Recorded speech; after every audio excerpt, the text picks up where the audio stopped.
ऐसे तत्व जिनकी सम्यक श्रद्धा और ज्ञान बिना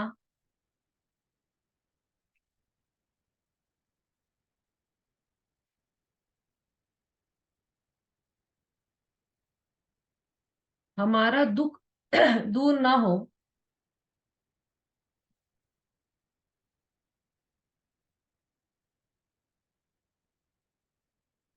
और हम सुखी ना हो सके।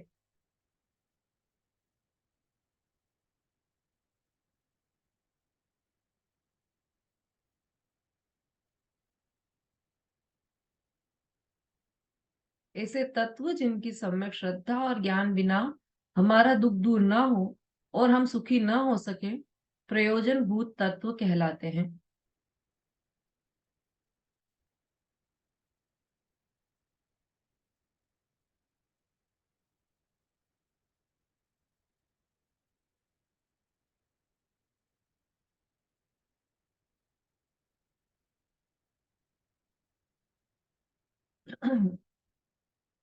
है ना। अब ये देखो, अब अपन ने क्या परिभाषा लिखी है, ऐसे तत्व जिनकी सम्यक श्रद्धा और ज्ञान बिना, मतलब ये जो प्रयोजनभूत तत्व है, सात तत्व, इनकी श्रद्धा और ज्ञान के बिना हमारा दुख दूर नहीं होगा। हमारा प्रयोजन क्या है? दुख दूर करना, सुखी होना हमारा प्रयोजन।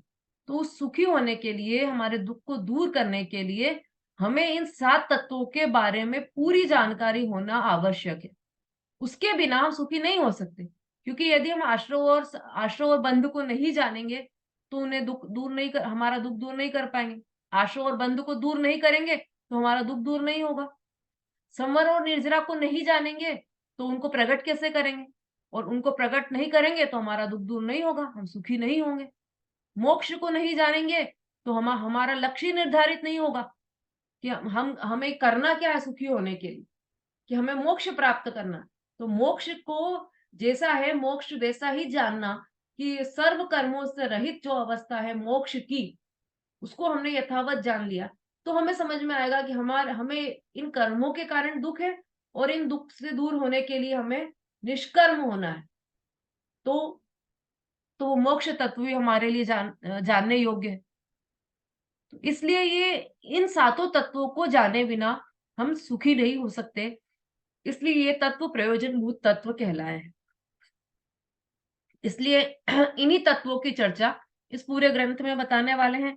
अच्छा, इसमें जो तीसरा नंबर का पॉइंट हमने पढ़ा, इसमें यह भी बता दिया कि ये तत्वों को इस क्रम में रखने का कारण क्या है। तो सबसे पहले तो जीव, जीव का क्या कारण है?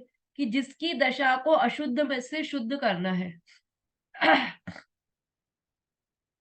कोई फैक्ट्री होती है ना, तो वहां पर जैसे किस चीज की फैक्ट्री लें अपन, मान लो पीतल के बर्तन बनाने की फैक्ट्री है ना। तो वो फैक्ट्री है, तो वो जाके वहां पर कोई कहे कि हमको पीतल का बर्तन चाहिए, तो उसके लिए क्या करना पड़ेगा? पहले वहां फैक्ट्री में से उत्पन्न तो नहीं होगा पीतल का बर्तन, फैक्ट्री में से उत्पन्न होगा, लेकिन उसके लिए पहले रॉ मटेरियल चाहिए, कच्चा पीतल चाहिए। उस पीतल को पकाकर, उसको आकार देकर, फैक्ट्री में अलग अलग मशीन में उसको शेप देकर फिर बर्तन तैयार करेंगे। तो उसके लिए सबसे पहले क्या चाहिए? रॉ मटेरियल चाहिए। इसी तरह जीव को सुखी होना है, जीव को शुद्ध होना है, तो पहले अशुद्ध जीव तो चाहिए ना। ऐसा थोड़ी है कि जो जीव पहले से शुद्ध शुद्ध है, सिद्ध भगवान है, तो उनके लिए थोड़ी ये लागू पड़ेंगे तत्व। तो ये जीव जिसको शुद्ध करना है, सबसे पहले उसको रखा आगे कि किसको शुद्ध होना है, तो जीव को शुद्ध शुद्ध होना है। तो पहला तत्व जीव तत्व। फिर जिस ओर के लक्ष्य से अशुद्धता अर्थात विकार होता है। अब अजीव तत्व को देखते हैं हम तो हमें अशुद्धता होती है, विकार होता है ना। कोई सुंदर घड़ी देख ली मार्केट में, कि अब तो हमको वो घड़ी चाहिए ही चाहिए। कोई सुंदर सी साड़ी देख ली तो हमको वो चाहिए ही चाहिए। तो ये जो मन में विकार उत्पन्न हो रहा है, यह इस किसका लक्ष्य करके? अजीव तत्व का लक्ष्य करके ये मन में विकार उत्पन्न हुआ, है ना। किसी की दूसरी कार देख ली तो कि हमको भी ऐसी ही कार लेना है, हमको भी ऐसा रेसिपी देख ली किसी की यूट्यूब पर रेसिपी देख ली, अरे हमको भी बस ऐसे ही बनाना, तो घंटों निकाल देते हैं यूट्यूब पर रेसिपी देख देख के, चाहे बनाए चाहे नहीं बनाए वो अलग बात है, लेकिन वो रेसिपी देखने में ही घंटों निकाल देते हैं। क्यों? क्योंकि वो अच्छी लगती है कि हम भी बनाएंगे ऐसा। तो ये जो पूरा समय जा रहा है ना जीवन का, वो किस में जा रहा है कि ये जो विकार हुआ मन में कि हाँ हमको भी ये करना है, हमको भी ये चाहिए, हमको भी ये चाहिए, ये जो चाहिए वाली जो प्रवृत्ति है हमारी, ये सब विकार है। और ये विकार अजीव के लक्ष्य से उत्पन्न हुआ है। तो इसलिए दूसरे नंबर पर तत्व रखा अजीव को। पहले किसको रखा? जीव को, क्योंकि उसको शुद्ध होना है। फिर दूसरे नंबर पर रखा अजीव, क्योंकि उसके लक्ष्य से विकार उत्पन्न हो रहा है। फिर उसके बाद कि हाँ तुम्हारी दशा में विकार है, हाँ तुम्हारी दशा अशुद्ध है, इसका ज्ञान कराने के लिए आश्रव और बंध को बताया, है ना। जीव अजीव फिर आश्रव और बंध। तो आश्रव और बंध के हाँ तुम्हारी परिणति में ऐसे भाव आश्रव हो रहे हैं, मोह राग द्वेष के परिणाम हो रहे हैं और उससे कर्म बंध रहे हैं, ये सब ज्ञान कराने के लिए उसके बाद आश्रव और बंध का वर्णन किया। फिर इनसे, अरे तो ये इसके कारण दुख है मुझे, तो मुझे इनसे छुटकारा चाहिए, उसके लिए मुझे क्या करना होगा कि आपको संवर और निर्जरा प्रकट करना पड़ेंगे। तो फिर अगला संवर और निर्जरा का तत्व बताया कि हाँ ठीक है संवर और निर्जरा प्रकट हो जाएंगे, उससे क्या होगा कि संवर और निर्जरा शुरुआत है और उसकी संवर शुरुआत है, निर्जरा उसकी वृद्धि है। और पूर्ण निष्कर्म होना हो, पूरा अशुद्धता से रहित होना हो, पूर्ण शुद्ध दशा प्रकट करना हो, तो मोक्ष तत्व है। तो अगला मोक्ष तत्व की जानकारी दी। इस तरह से यहाँ पर सातों तत्वों का कारण बताया है, इनके क्रम का कारण बताया है।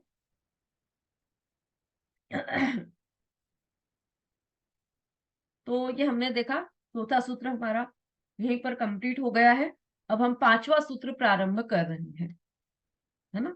पेज नंबर 21 है, या फिर जिसमें जिनवाणी में जो भी पेज हो।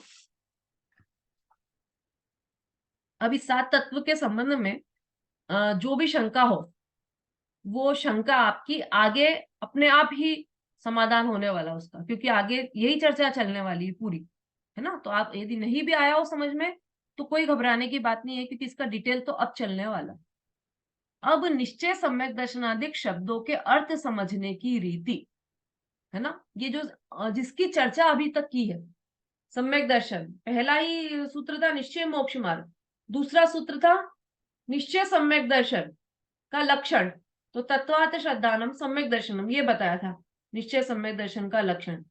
तो वो निश्चय सम्यक दर्शन और रत्नत्रय, जिसकी जो पहला सूत्र में था, ये जो शब्द है उनको उनको कैसे समझा जाए, उनका अर्थ समझने की क्या पद्धति है, क्या रीति है, क्या विधि है, वह अब यहाँ पर बताने वाले हैं। पांचवा सूत्र देखिए, नाम स्थापना द्रव्य भाव तस्तन्यासः। नाम स्थापना द्रव्य भाव तस्तन्यास। हाँ कल्पना जी, इसको रिपीट कीजिए सूत्र को। दीदी किताब नहीं है, जय जिनेन्द्र दीदी। हाँ कोई सी भी किताब नहीं मेरे है आपके पास, पास? नहीं मेरे पास कोई सी किताब नहीं है। अरे तो आप लेकर बैठा करो ना, जिनेन्द्र रचना तो होगी घर में। अरे अभी यहाँ पे बाहर हूँ दीदी, मैं गुड़गांव में, इसलिए। अच्छा अच्छा अच्छा। हाँ शीला आंटी हैं आज हमारे बीच में। हाँ जी, ये पांचवें सूत्र का वांचन करना है। नाम स्थापना द्रव्य भाव तस्तन्यासः। हाँ बहुत बढ़िया। नाम स्थापना द्रव्य भाव तस्तन्यासः, इसका अर्थ देख लेते हैं। नाम स्थापना द्रव्य और भाव से उन सात तत्वों तथा सम्यक दर्शनादि का लोक व्यवहार होता है। ये चार चीजें बताई है, उनसे क्या होगा कि